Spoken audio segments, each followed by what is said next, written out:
Cahaya. Okey, yang mana dah pun dapatkan baju daripada NACC Batik Pavilion. Terima kasih sangat-sangat dan jangan lupa untuk datang ke NACC Batik Pavilion ni sebab sempena dengan cuti sekolah ni kita ada banyak aktiviti-aktiviti menarik. Kita ada charting warna, kita ada bagi makan ikan dan kita ada banyak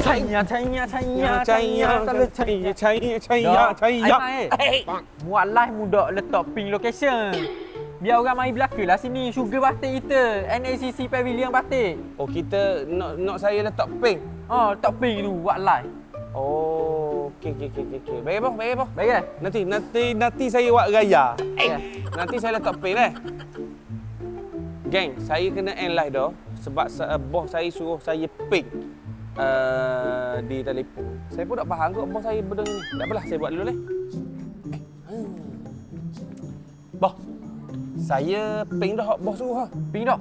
Bagus Aiman, Meh bos, nak tunjuk sekali nak tengok juga. Cuma ia tak ada colour kuning bos. Ia ada warna lain. Kuning. Tu.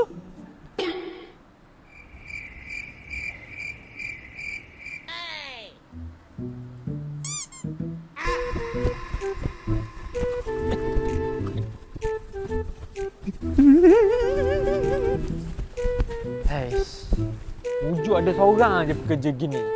Kalau ada 10 orang terus saja.